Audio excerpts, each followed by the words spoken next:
Fantastic. All right, my last one. I'm doing some renovations at the moment. Could I get a Bunnings discount voucher?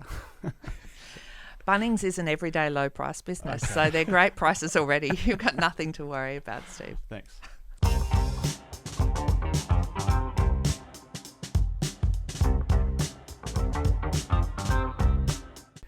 Naomi Flutter, welcome to the Range Project. I'm very excited to be here. Thank you, Sam.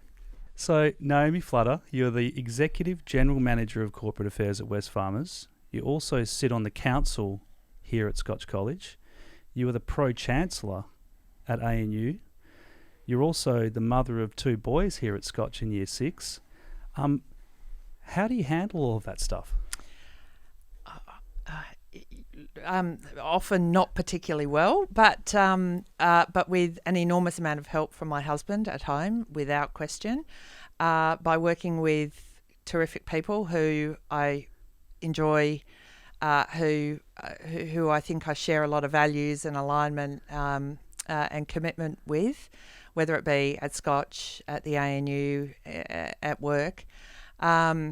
But by also doing things that I really feel passionate about, that I enjoy, that I love, that I'm happy to really focus energy, intellectual energy, my capacities around. So, what's the difference between Chancellor and Pro-Chancellor? Oh, okay. So universities are kind of, speaking of titles, full of all sorts of weird titles. I often get called the Pro-Vice-Chancellor, which sort of unsettles everybody at the ANU, because if the word vice is in your title, it's not because you're kind of full of vice and slightly mischievous.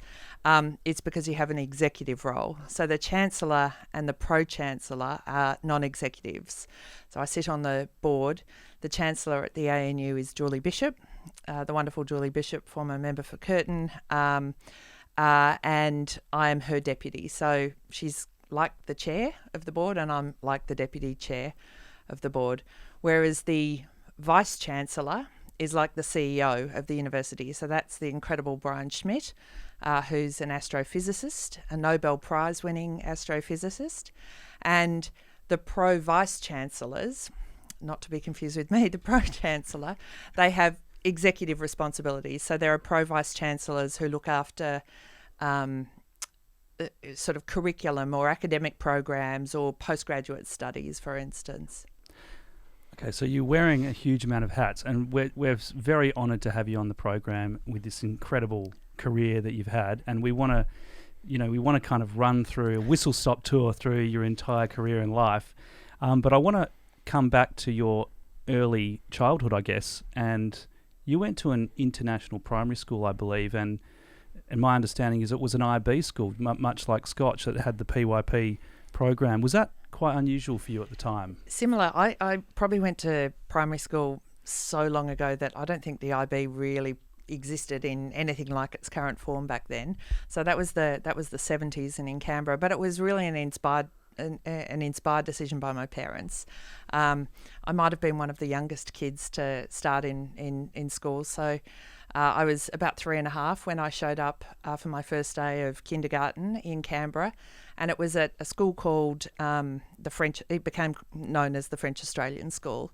It was back in the day when the French government used to really want to have French advocacy all around the world, and so they funded French teachers to go and teach in capital cities in schools, so that the kids in the French embassies, whose parents were out there in the embassies, and in all of the other Francophone countries around the world, so those kids could learn from French teachers.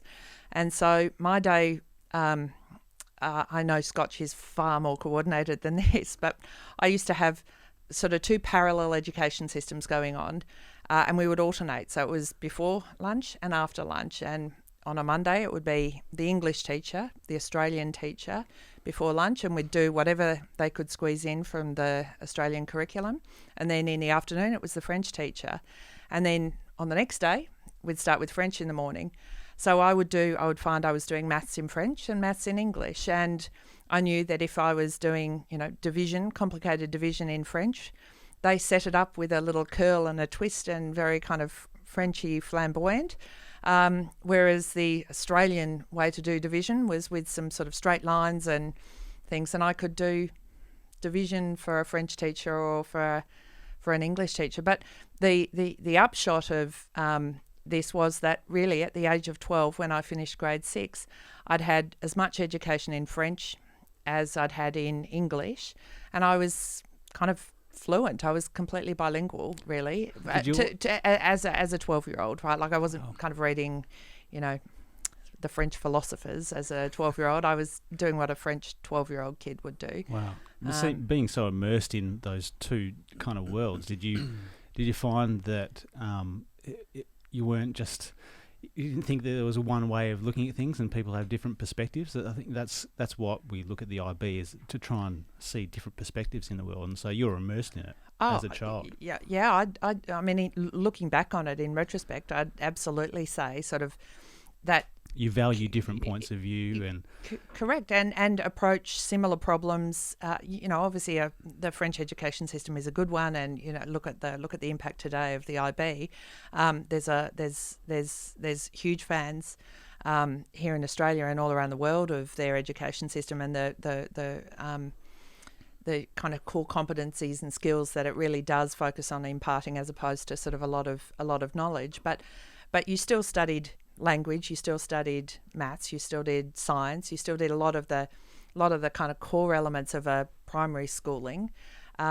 I just did them in French, the French way, or looking English. At the same problem with two different points of view. Correct. Was that out of circumstance you were at that school? Was it a choice from your parents? Oh, it was definitely a choice by Mum and Dad. I mean, we were in Canberra, and Canberra was a smaller town than it is today, but it certainly had kind of normal Australian public schools. And they valued education. They just thought and Mum grew up here in Perth. Dad grew up in country Queensland. Grew up in Gladstone. Did his high schooling in Brisbane. Mum went to PLC here in Perth, and I think it was really inspired and clever. They saw the opportunity and they thought, wow, wouldn't that be amazing? Neither of them spoke French, and as it happens, through this sort of exposure, Dad got a bit interested in it, had an opportunity to go with the public service and do a secondment for a year with Électricité de France. So I still have a bit of my French accent, very but nice. I've lost. It's very rusty. It's in the sort of back.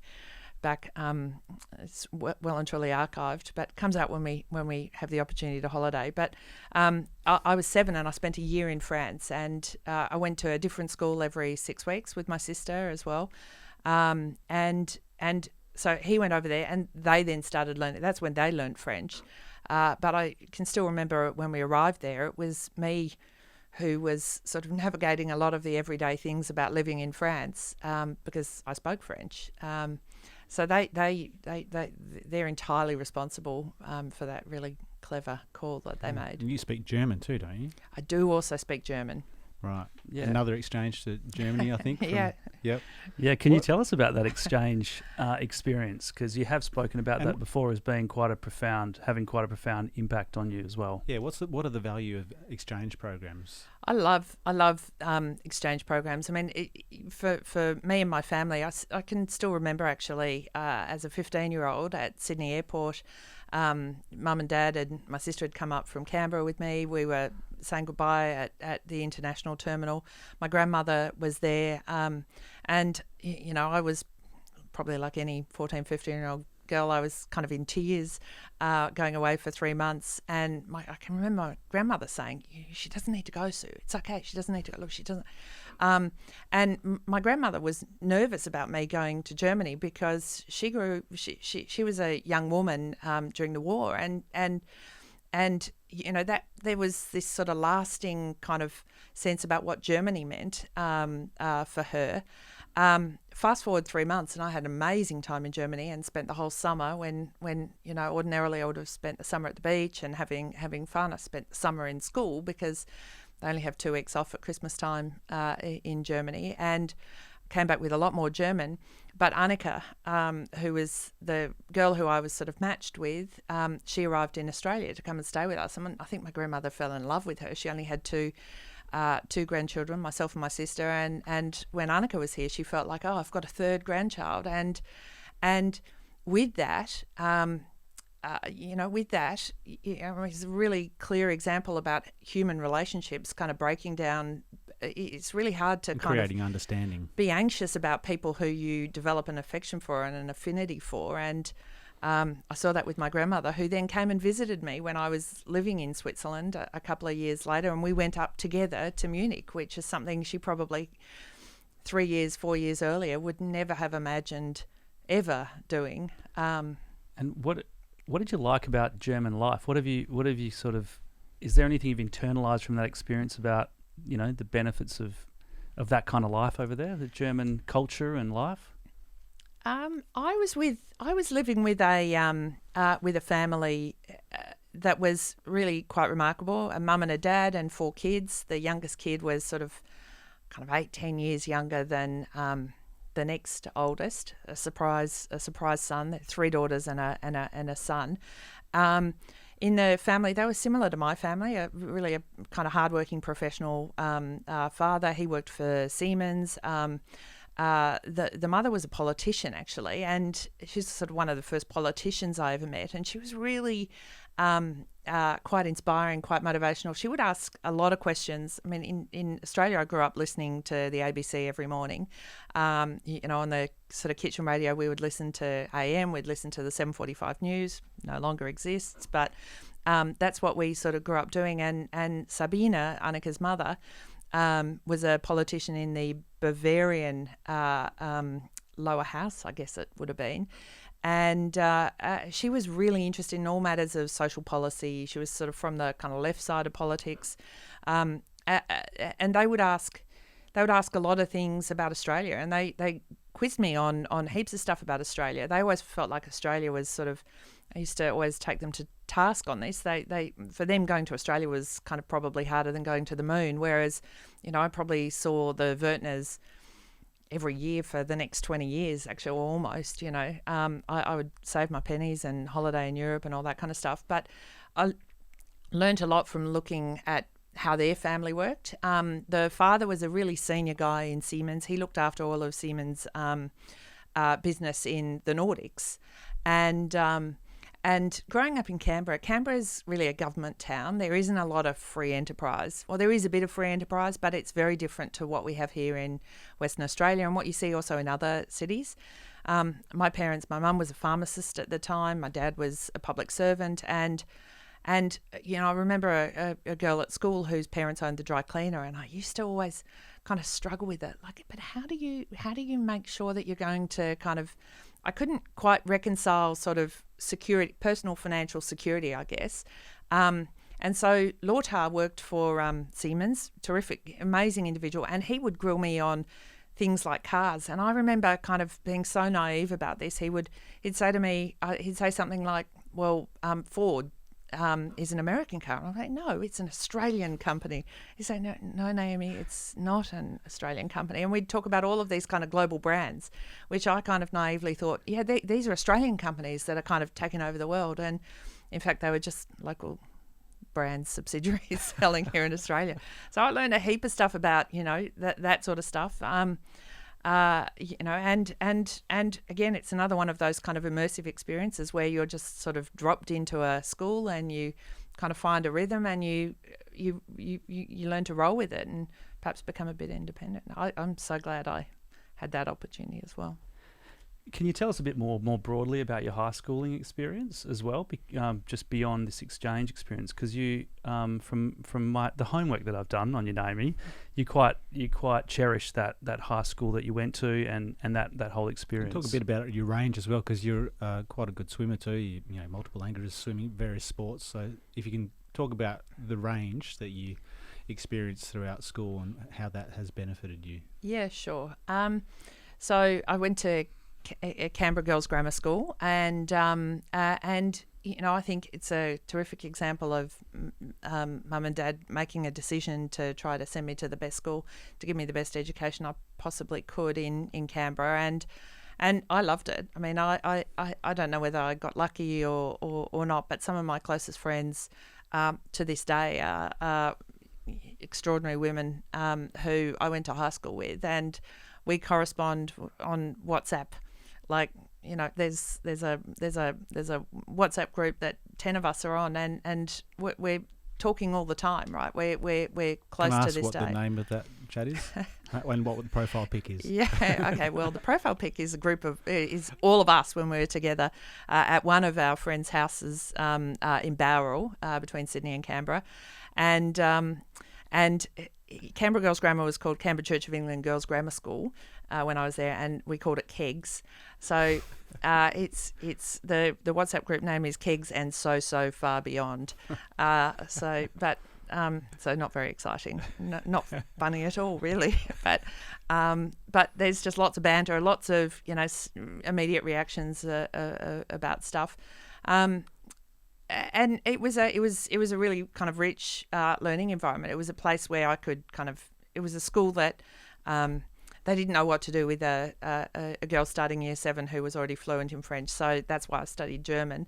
And they let me re-enroll in French in year 11.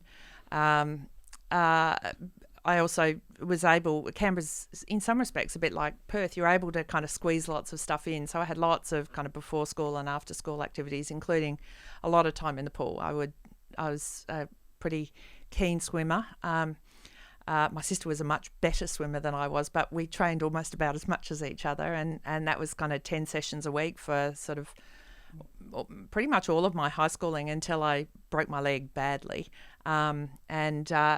I was sort of chained to my desk from that point on, and then I really kind of focused on my schooling a bit more actually in year 11 and 12. When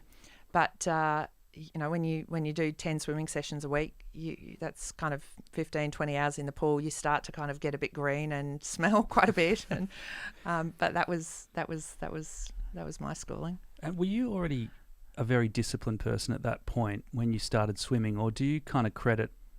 Did swimming give you a degree of self-discipline that then transferred on into other parts of your life, or do you think you'd always consider yourself pretty disciplined anyway? Good question. Swimming definitely forces you to be kind of quite structured and disciplined, because I'd get home from the pool at 7 o'clock and I'd be back in the pool, diving into the pool at 5:15 in the morning. So you get home, you've got to eat, having done 2 swimming sessions, do your homework, get into bed, get enough sleep, and then be up at we used to get up, I think, at like 6 minutes. We had it down to the last minute, 6 minutes to 5, and then we'd be out the door and in the pool for 5:15. And so, yes, you become very good at doing, at sort of structuring your time to get the stuff done that you need to get done. But you also become quite versatile. So I can remember my sister was actually better at this than me, but I'd have to learn a poem or I'd have to kind of work something out, and we'd often have a book at the end of the pool, and so you'd kind of swim, you'd be learning your Shakespeare. I couldn't recite it for the life of me now, but you'd learn a line and then you'd swim back and forth and do another 200, and then, learn another line, and then you'd have 4 and on it would roll. Wow, that's an amazing combination. But I don't know if other people did that in different ways, but certainly with swimming, it's just you and the black line, and you're going back and forth. It's quite a solitary sport, and you have a lot of time to yourself actually. So yeah, I often found I'd use it, or my mind would wander, and I'd think about all sorts of things. I swam a bit when I was working as well, at Deutsche Bank actually, and it was sort of, not immediately, but sort of 10 years into it, I'd swim, and I'd find that I'd be dealing with some sort of issue or problem or something at work, and it would be a great place to just swim and look at the black line and just kind of ponder something actually. And would you find that often, like in a meditative way, like an insight that you needed would pop into your head in a sense, or? Yeah, there's probably no sort of real epiphany moments, but you just kind of work through things. You know how when you're sort of solving a problem, you often kind of go over it again and again and again, and you just sort of become better at articulating something, or you get, another perspective on it and you think about it differently. And yeah, I mean, I think I should get back to swimming. I think is what we're... Bit of solitude and quiet time and solve some more problems. So Before I want to move on to your university days and getting into a little bit more about your tertiary experience in a second. But I just wanted to ask, were there any teachers that you had at school that had a particularly profound impact on you, any subject areas that you engaged in that were really powerful for you? Yeah, I mean, if I have to call out just one, it was my geography teacher, and I had a incredible sixth grade teacher who really taught us amazing stuff about geography. But then year 10, 11 and 12 at Girls Grammar in Canberra had this amazing geography teacher, and she just kind of made you interested in the world around you. And we'd look at anything and everything. I mean, in retrospect, I kind of look back on it and I was like, what kind of curriculum was she following? You know, because she was able to kind of, you know, pivot towards areas of interest, and everyone could find the stuff that they were interested in. She was, you know, she was kind of patient and thoughtful, but, you know, she pushed us. And, you know, there's stuff that I learnt with her that I still know, you know, about kind of coral atolls and stuff like that, which comes up all the time now with things like climate change. So, worldly person. Mrs. Ver was her name. What were the characteristics that you think that made her successful as a teacher? She was deeply interested in her subject matter, right? Like, so we were doing stuff that she enjoyed, that she was interested in. You know, I think she was always doing new and different stuff, and I think she was learning like we were learning. She wasn't sort of, and she wasn't young. I mean, she would have been in her late 50s or 60s when she was kind of teaching me. Maybe I've got that wrong because I was so young. You know how you always kind of misjudge age, but you know, I definitely think she was a person who was perpetually learning herself, and you kind of got that. She was doing something that she loved as well. You know, I think you just can't.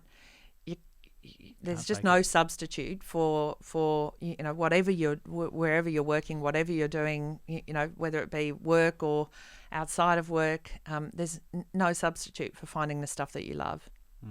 So, what drew you to law and to start studying law? Yeah, well, I studied law and economics, and you know, there are a lot of experiences growing up in Canberra. You know, I've already mentioned Sabine Wertner in Germany and the sort of politicians, and you know, listening to current affairs, watching you know, what was then called Nationwide, which is like 7:30 regularly, and so I was very interested in kind of public policy and public affairs and all that kind of stuff. And I'd actually done a bit of research. I knew that the ANU was the best place in Australia to study economics, and that the law school was very focused on public law. And, you know, when you're 17 in Canberra and you've sort of grown up in Canberra, pretty much everyone tries to leave Canberra.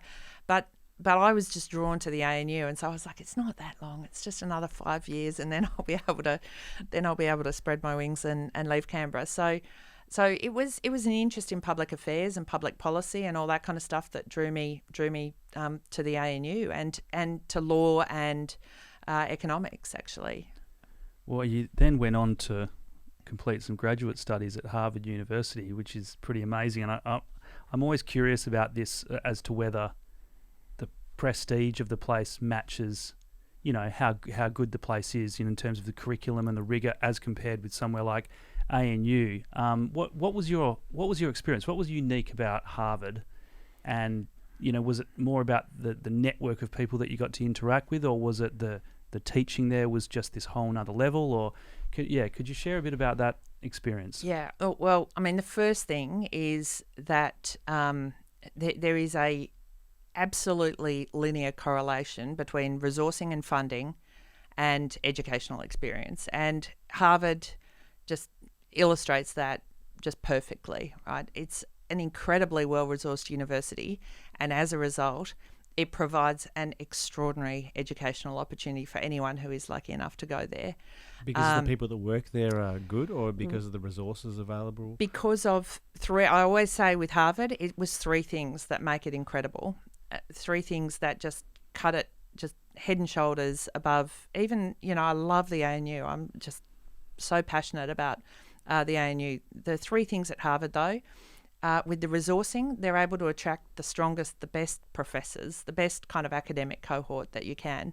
And what attracts those people? It's support for their research, right? So at Harvard, you have incredible professors who just are kind of world leaders, and they teach, and they're supported to do the research, and that's financial support to enable them to get research assistance and all that kind of stuff, and travel and do basic research, terrific laboratories, all that kind of stuff. The second thing about Harvard that's amazing is the cohort of students, and Harvard has really worked hard to make sure that they have a really diverse group of students, but also, for me, I was doing a Masters of Public Policy at the John F. Kennedy School of Government, and they focus on having a very international cohort of students as well. Now, coming from Australia, a wealthy Western country, there wasn't anything in the way of sort of financial aid for me, although I was really lucky to get a scholarship from the Foundation for Young Australians, which supported my studies. But Harvard has all sorts of scholarships to enable students who deserve to be there to get there. And that access issue is really, really important, just in terms of putting together a diverse cohort. But because it's Harvard, and because the educational experience is so good, you get just an outstanding class of students. And then the other thing that happens is you have these incredible people passing through Harvard. So I immediately before going to Harvard, one of my jobs had been working with the United Nations High Commissioner for Refugees, and within 3 months of arriving at Harvard, a Japanese woman called Sadako Ogata, arrived at Harvard. She was the High Commissioner for Refugees. She was the United Nations High Commissioner for Refugees. That's also an organisation, but she was the head of it.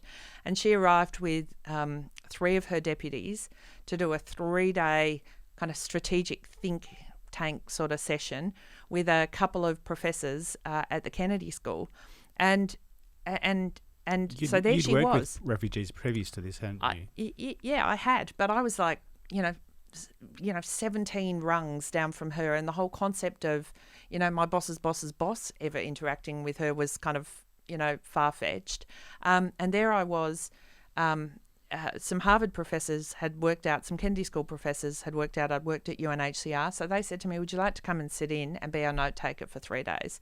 So I sat there with the kind of top brass of the United Nations High Commissioner for Refugees for a couple of days, sort of listening to them and having the opportunity to contribute to some of their reflections on where strategically she wanted to take the organisation in the years ahead.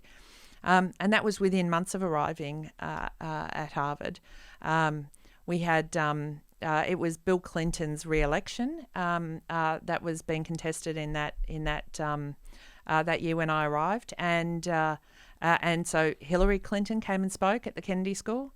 And there I was, like 10 rows back, listening to Hillary. Al Gore came and spoke as well in the lead up to the election.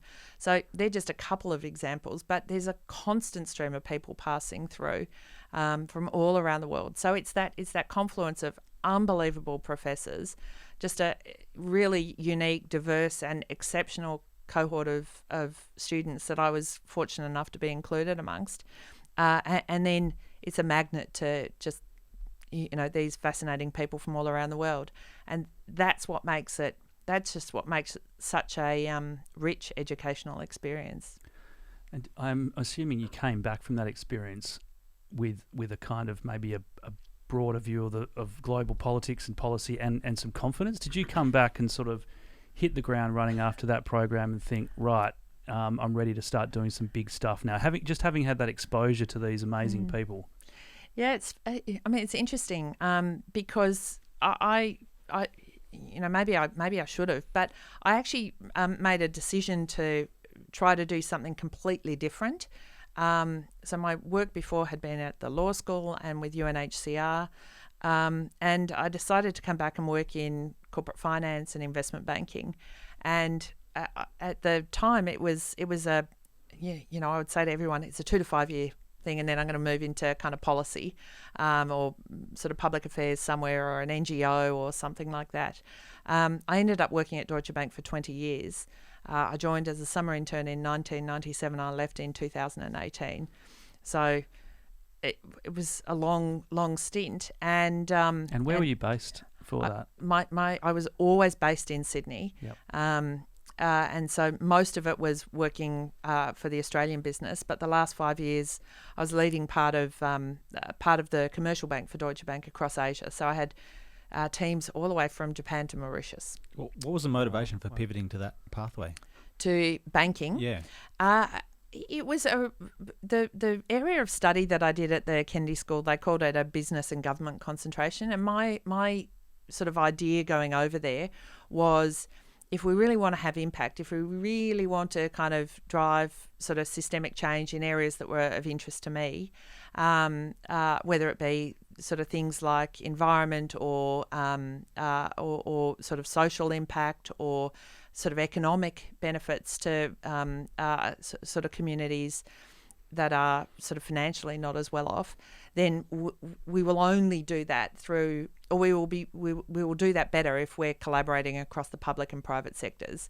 It can't all be built by government, all of these things, and if you can get private sector engaged. And so, having really only grown up in a public sector town and worked for an international public civil service organisation, I thought I should go to high finance and just do something that was as far removed from all of that experience as possible, and that's what took me to investment banking. And I was fortunate to be offered a summer internship working at Deutsche Bank with, to this day, what I would regard as one of the most extraordinary people I've worked with, a woman called Kerry Schott, and I loved working with her. It was so exhilarating and fantastic, and she pushed me, a little bit like Mrs. Ver back in geography. She really created kind of heaps of runway for me to learn and do more, and wonderful opportunities, and I really enjoyed it, actually.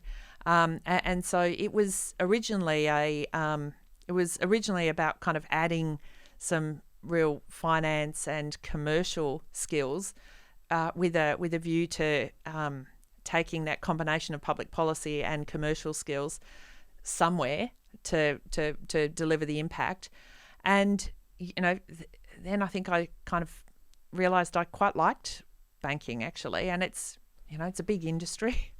And it's very easy, I think, in your sort of late 20s and early 30s, it's very easy to be kind of professionally sort of pulled along. And I think I just kind of got on there, I was on the flow, and I was just off and running and stuck with it, and had opportunities. I probably had 5 completely different jobs in those 20 years, so there was kind of mobility and so on without the need to change employer. Yeah, and did you develop any of those insights for positive change by learning about the private sector, and how did you implement them, or is there any examples of positive change that you figured out through that era? Yeah, so one of the sort of earliest experiences I had was we were privatising the Ayers Rock Resort, which was had been built by the Northern Territory government, and this was sort of really one of the first assignments I worked on with Kerry, and we worked hard to help the traditional owners in Mutijulu, just sort of behind Uluru, to realise some economic value from an option that they had to acquire a stake in this corporate entity. And that was all of a sudden I thought, okay, I can do some good work here. But I did spend about 5 years really focused on public sector clients. So we worked with governments we sold assets that probably don't need to be owned by governments, which releases capital for governments to do other things. It also helps introduce sort of more kind of commercial discipline to sort of run efficiently and so on.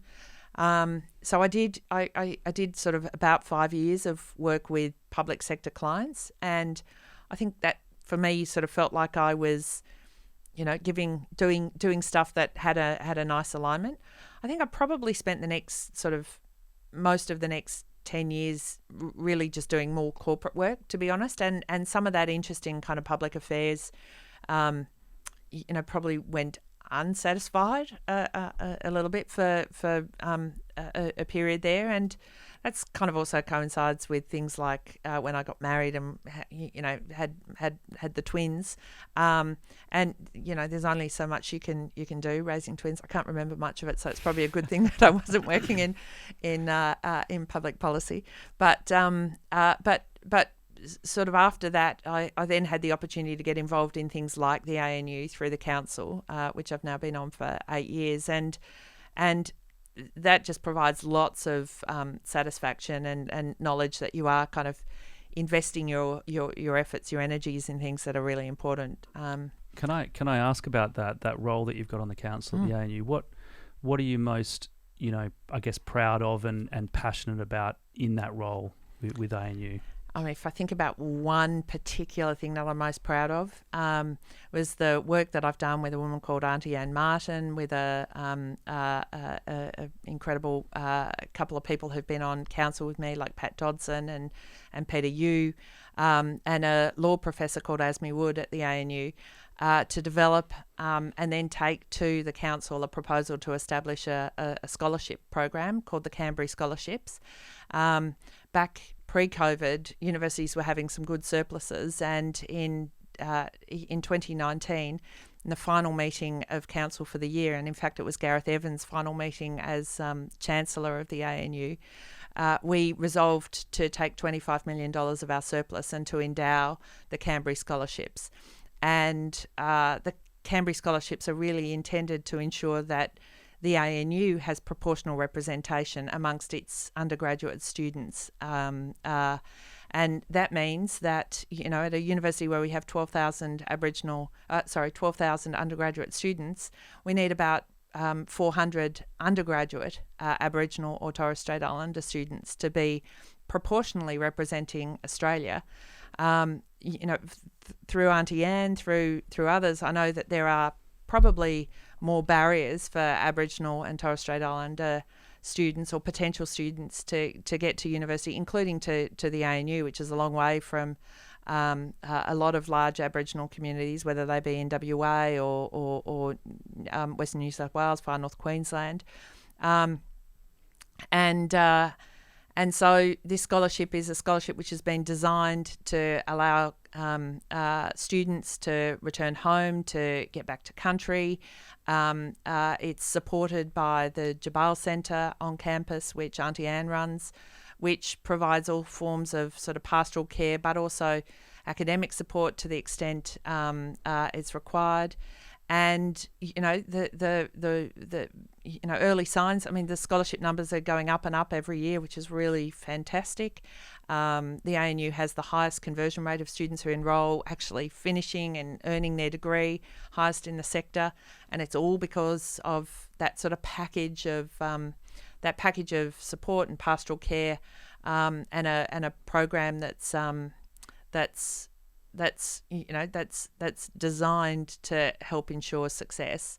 And does that pastoral care model have a big mentorship system built into it, I guess? Because one of our, I think we mentioned before the interview that Yalalu Thomas, one of our OSC students who we chatted to a couple of weeks ago, who's just about to finish his medical degree and 2020 Young Australian of the Year, and he said a big thing, if you're looking back at Scotch, a big challenge that he faced was not having enough mentorship, enough, I guess, young Indigenous doctors who he could, because he wanted to be a doctor from when he was like 15, 16, to help him along that journey. And I assume that's a big part of that system that you've got? Yeah, so the Jabal Centre is intended to provide whatever kind of support it possibly can to help these students succeed.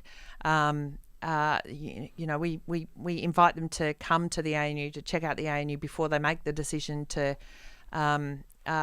study at the ANU. And in fact, I'd say, we're actually, in the way that we bring students, potential prospective students on campus, the ANU is for education, it's not for the ANU. And what we try to do is try to make sure that kids who want to go to uni find the right uni. And if that isn't the ANU, then that's not I don't think anyone at the ANU would see that as a failure.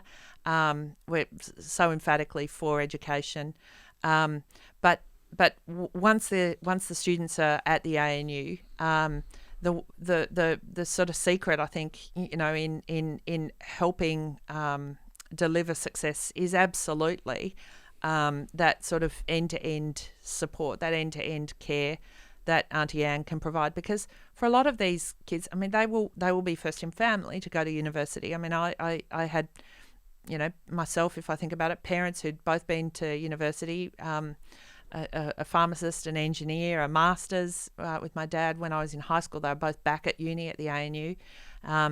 My whole family has degrees from the ANU. I'm really sort of a fully paid up sort of subscriber to the ANU. My husband hasn't yet, but I haven't given up hope there. And my children kind of understand the. It's got to be done at some point. That's right. Exactly. But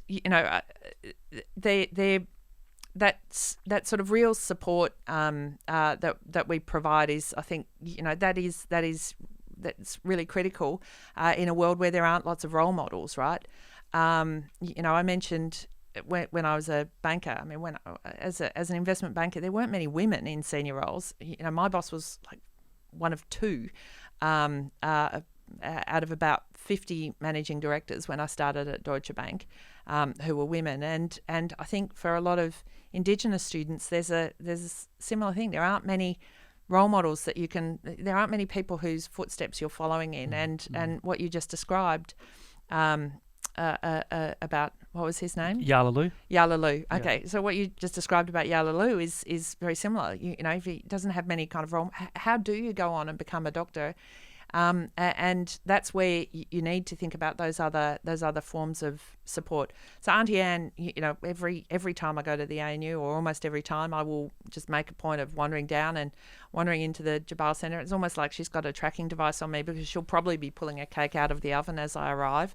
And there's always students sitting around there, and they're talking about this or that, or they're helping each other on assignments, and then they go back to their respective colleges, and you wouldn't kind of know, but when they need help, whatever it might be, to get home for sort of cultural responsibilities, or help with studies, or help to find part-time summer employment, all those kinds of things, she's their kind of number one supporter, and that's important, and there's no doubt in my mind that the university is in every respect better for that added diversity, for having a larger cohort of Indigenous students. In every course, in every college, they're better for it. Yeah, well, sometimes corporations don't want to make any kind of changes or donate a whole bunch of money for a particular reason unless they can see some sort of benefit to it. I don't know whether moving on to Wesfarmers or not yet, but you have a similar approach there, where I think you've seen some really significant benefits by having that proportion of Indigenous employees. Yeah, so I'd say one of the things that at a group level we're all incredibly proud of is having regained proportional representation within Wesfarmers. So, are you the only company that's doing that at the moment? Oh, look, I think there's definitely other companies out there that would have proportional representation as well. Definitely, and keep in mind, proportional representation is a touch over 3% in this country. So imagine you're a mining company and you have a lot of team members who are working in the Pilbara, for instance. The Pilbara will be kind of 20-30%. So it's based on where you are. That's the percentage you would look at. Is that well? correct? Yes. So in theory, that's exactly how you should think about it. But generally, when people talk about proportional representation, they talk about it at a national level, which is 3%. So I guess the point I'm making is if you're a let's say you're a mining company and a lot of your operations are regional, then if you're hiring people in the Pilbara, for instance, then you've got a greater possibility, if you like, to get to 3%. I think one of the things that we've discovered at Wesfarmers is we're all over the place. We're we've got about 1,500 shops across Australia, and they're everywhere. And so for us to get to 3%, that's proportionally representing Aboriginal and Torres Strait Islander people in our team member base. And we used to be there when we owned Coles. The story goes that predates my time at Wesfarmers, but a decision by the sort of group leadership, former chair of the council here, Richard Goyder, actually at Scotch, sort of personally championed the work to bring Wesfarmers to proportional representation. But knowing that this was hard work, a lot of the efforts were channelled into Coles, which was the largest employer within the group. Coles has about 120,000 team members, and the rest of Wesfarmers has about 120,000. And so an investment in a dedicated Indigenous employment team was made within Coles, and they've delivered just really remarkable results. They're sort of 4 to 5% of Coles employees identify as Aboriginal or Torres Strait Islander team members. But when we separated Coles out, when we demerged Coles at the end of 2018, that showed that we still had work to do in the rest of the group. So in Bunnings, in Kmart, Target and Officeworks. And you know, with the support of the whole leadership team, off we went to try and get ourselves back up to. And so I think where we probably are unique is we're probably the only corporate in Australia that has got to proportional representation twice. Wow. We've done it twice, and we managed to get there at the end of last year, about a year before plan, because everyone knows it's the right thing to do.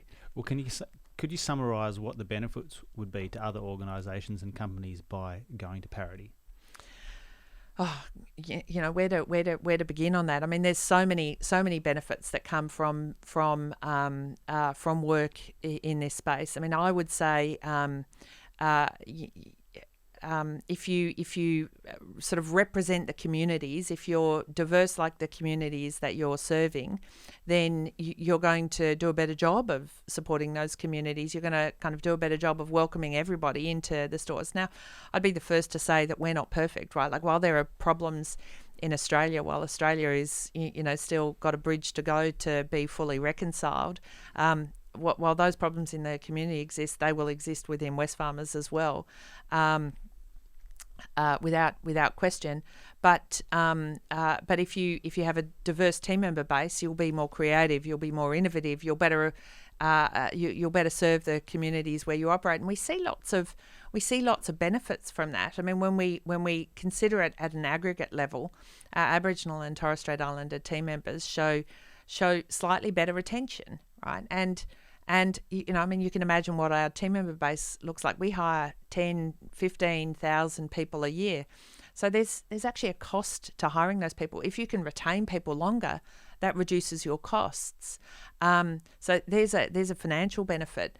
I've spoken about how if you can provide a shopping environment, and it's not just for Aboriginal Australians, but, you know, if you can provide an environment that let's say women feel, you know, fully sort of satisfied in, you know, so many women shop in Bunnings, and that's because they've been able to create an environment where they've got team members, women team members working there.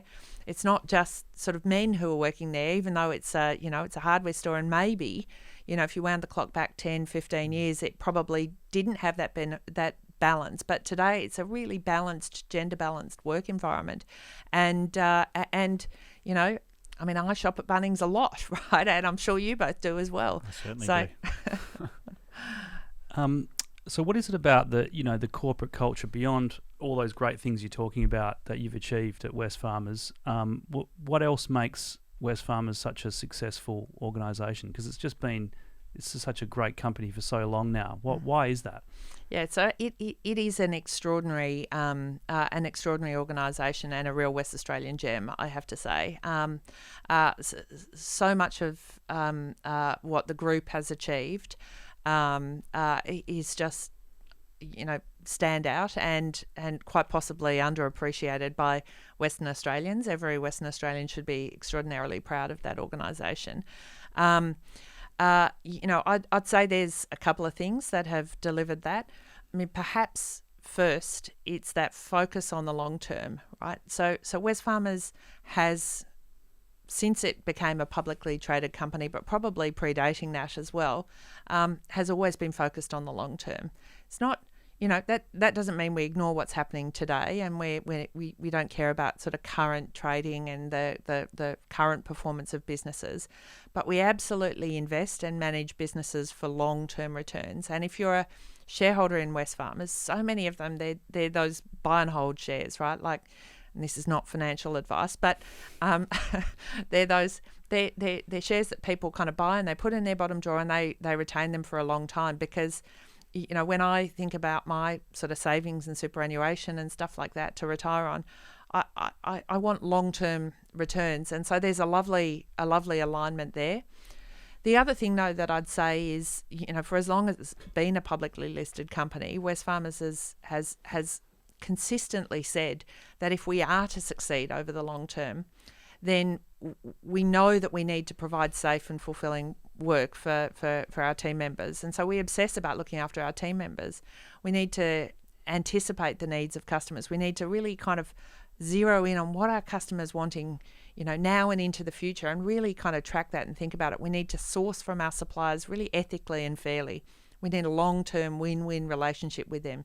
If you nickel and dime them, and, we'll drive a hard commercial bargain for sure, but it's always fair and ethical.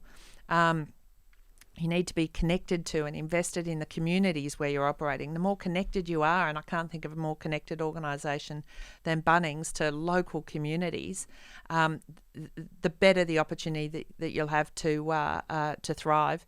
And then, we also need to take care of the environment. And, in that context, I mean, there are some just staggering things that, from a environmental standpoint, the group does, that we try now to tell more proactively, to make more transparent. For a long time, I think Wesfarmers has probably done the right thing from an environmental standpoint, but kind of kept its candle a bit kind of hidden away and not really let the light sort of be seen. We're now trying to tell that story a bit more proactively, because a lot of people are really interested in it, whether they're shareholders or others. So things like kind of decarbonisation, which we could we could talk for hours about if you wanted to, but that's a classic example of working hard to internalise an externality into our strategies, into how we work, knowing that is a pathway to long-term value. So forgive my complete misunderstanding of business, but that's kind of business strategy stuff, I guess. What about within the corporate corporate affairs? Is that what you... Yeah, corporate affairs. Yep. So what makes a good corporate environment, and what makes a good organisational environment? Is there any key things now that you're looking at and go, this is what we need to have, and these are the kind of... this is the environment that we want to work in? Yeah, I mean, so where I work is in the Wesfarmers part of the business, not in one of the divisions. So, I work closely with the teams at Bunnings, but the managing director of Bunnings runs Bunnings. So I sit in the corporate office, and we're a relatively small team. What we try to do is we try to have a team of really kind of talented senior people who are commercial, who can really kind of understand the commercial imperative, the commercial environment that we operate in, who are very results oriented as well. So who are focused on, who obsess about outcomes, but who absolutely know that we care about the long term. And so we're not about kind of cutting corners. We're about pushing ourselves harder and harder to find the smarter way. And shared values as well. Correct. Yeah, 100%. 100%. I mean, we have this saying, at Wesfarmers, that sort of bad news travels fast, right? Faster than good news. And it's that kind of culture of transparency, but also accountability, right? Like, so So we've does got it a come problem. down to selecting the right people then? Is that how to get good organisation culture, or is it change within that culture once they're there? I think it's probably... It's a both? bit of everything. Yeah, that's right. I mean, we work hard when we're recruiting people to find people where we think there will be a good, strong fit. But, I also try really hard, and I think we can all kind of do better in this regard, try really hard not to sort of hire clones of myself as well, to hire kind of a real mix of people from different backgrounds, different ages, different kind of ethnicities, men and women, and I absolutely believe that the wisdom of that kind of diverse crowd is always going to deliver a better outcome. Yeah, well, it's been a theme throughout your whole life by the sounds of things. So, right? yeah, exactly. Yeah. It sounds like that experience at Harvard, and Yep. You're just trying to recreate your childhood. Yeah, isn't that what they say everyone does? Yeah. we're getting pretty close to the end of the we might interview have to- here. There's thousands of questions we want to ask you, Naomi, but I think we better head towards the end, actually. So before we get to the quick-fire questions, which we always finish our interviews with, what is the most challenging experience you've ever had that you're prepared to talk about? The most challenging experience. Look, I think, to be honest, I mean, increasingly, certainly in kind of my work, I mean, the stuff that I find most rewarding is the stuff that is the hardest. I mean, it maybe sounds a little bit flippant, but there's a lot of people who can do a lot of easy stuff, right? I do enjoy finding some of these sort of wicked problems and then patiently, in a collegial way, collaborating with people to try and kind of unpick some of them. And, I love what we've done we've talked a bit about Aboriginal employment. I love what we've done, accelerating the decarbonisation of the business, building net zero roadmaps, and we have, really globally leading kind of plans in those spaces. They're tough problems. They're probably tough problems rather than kind of challenging per se. I think some of the most challenging experiences I've had, I'd probably say, were when I was working at Deutsche Bank in investment banking, and a lot of that actually relates to being, the only woman, or one woman in a essentially male team. I mean, the number of times I would go to a meeting with 10 people, 15 people, and you'd be the only woman in the room, and that's a really isolating experience. And it is, you look, I definitely think there are times where I missed out on opportunities or was kind of paid less or treated differently or not heard when you kind of speak in a meeting. I mean, there are instances where I can remember where I'd have ideas about how to solve a problem for a client who needed to raise capital on the stock market. About 10 of my years at Deutsche Bank was working in equity capital markets, listing companies on the stock market, and you'd be in a meeting with people and you'd say, well, how about we go down this path? And I'd kind of step it out, and made perfect sense, logic, very, sensible way, and in fact something that I had experience in. And we'd be sitting around the table and everyone had, the conversation move on. I'd go, oh, okay, well, that wasn't such a good idea then maybe. Come back the next day, we'd have another go at kind of trying to work out how to solve this funding problem, and a colleague would say exactly what I'd said the day before, and I'm like, isn't that what I sort of said yesterday? And they'd look at you and they hadn't even heard. And Julie Bishop talks about that experience when she was the only woman in Tony Abbott's cabinet, and she's on the record saying, it's called gender deafness. And, there were so many, occasions in that environment where you did feel like I was really a loyal employee. I mean, you obviously are if you stay there for 20 years with a passion for the organisation, and I was working with people who I did like and who I did respect, but you'd have these kinds of experiences, and they were more regular than you would like them to be, and I'd say that's sort of some of professionally, that's sort of some of the hardest stuff actually that I've had to sort of work in. And so, when I think about the work that I do now, I would only ever work in an environment where I felt like we were, able to express ideas. Yeah, properly. correct. Yeah, and be heard and all that kind of stuff. And, I wouldn't say that I'm perfect at doing that myself necessarily all the time either, but hope that I'm sort of far more inclusive and for that far more impactful than 10, 15 years ago, and this wasn't the dark ages. This is like 10 years ago when this is happening in high finance in Australia. So, we've got a lot of work to do, which is why, I love being a role model to my two sons. When they fall over and they end up at the sick bay, I know they're saying, no, call Dad. Don't call Mum, she's going to be in a meeting, call Dad, and I think, that's as mothers of boys and as teachers of boys, that's really important to kind of role model that sort of awareness of, the really, identical opportunity that really should be afforded every Australian, whatever their kind of background, gender, cultural background, whatever. So you mentioned that you have two sons here at Scotch, Connor and Zach, and they're feeling very embarrassed right now. Mum's on a Scotch they won't have got this podcast. far. Yeah. First 5 minutes, that'll do. And you've mentioned in the past, this is more homework we've done on you, Naomi. You mentioned in the past that your parents wanted to raise balanced, community-minded, and engaged citizens. And is that one of the reasons why you sent your sons to Scotch?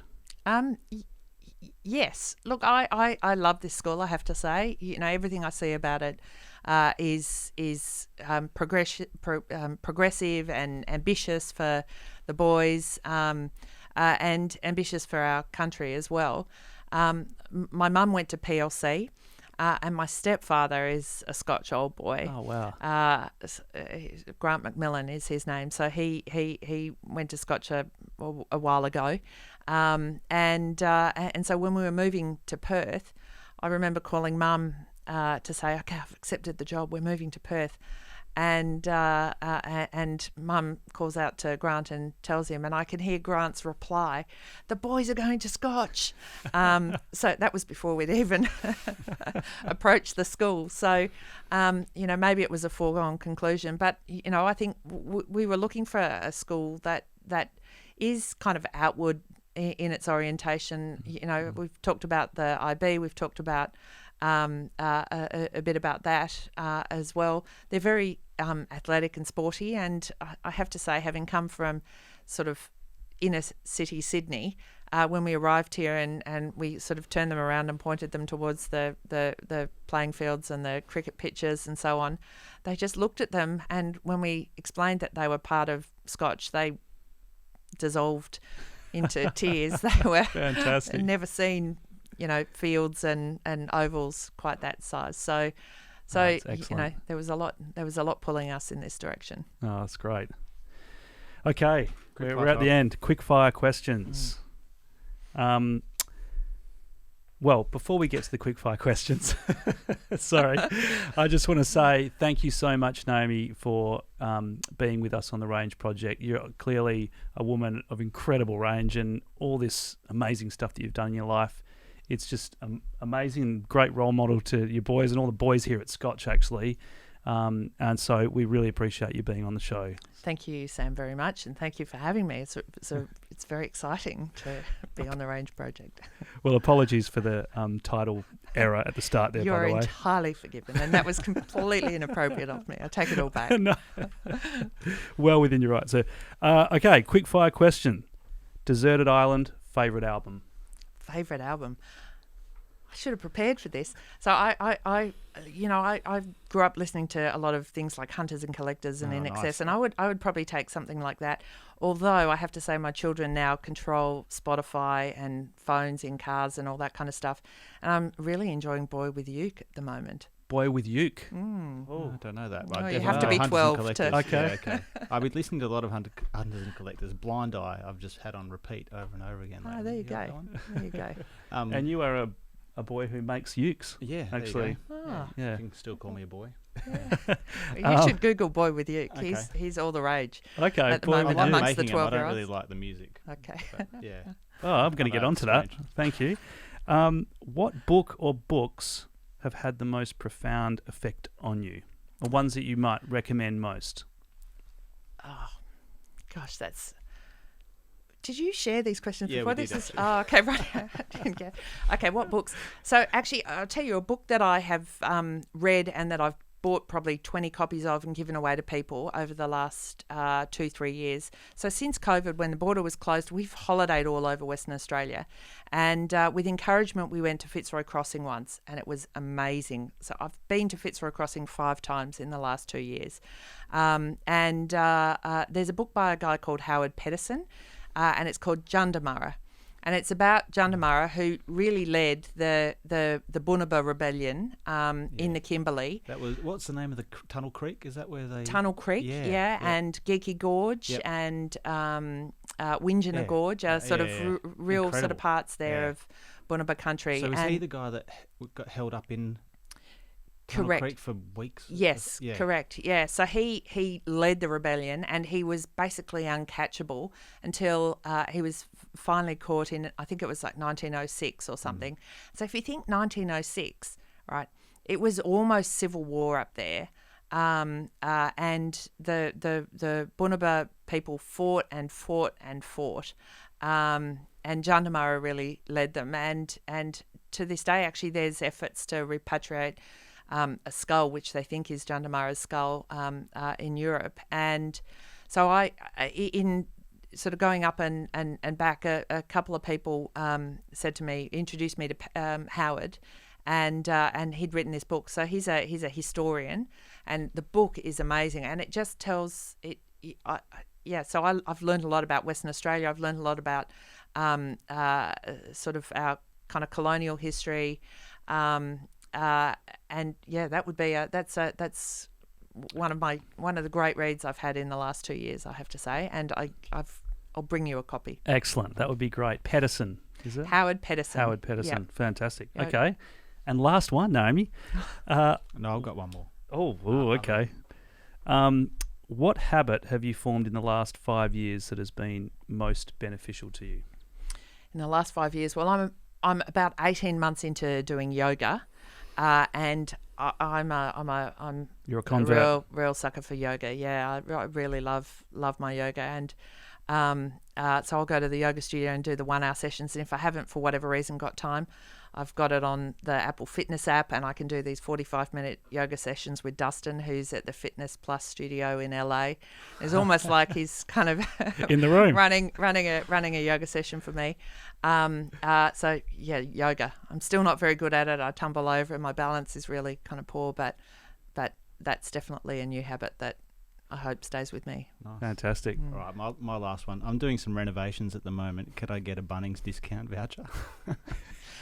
Bunnings is an everyday low price business, so they're great prices already. You've got nothing to worry about, Steve. Thanks. All right, Naomi Flutter, thank you very much for joining us on the Range Project. We really appreciate it. Thank you both. It's really been a pleasure.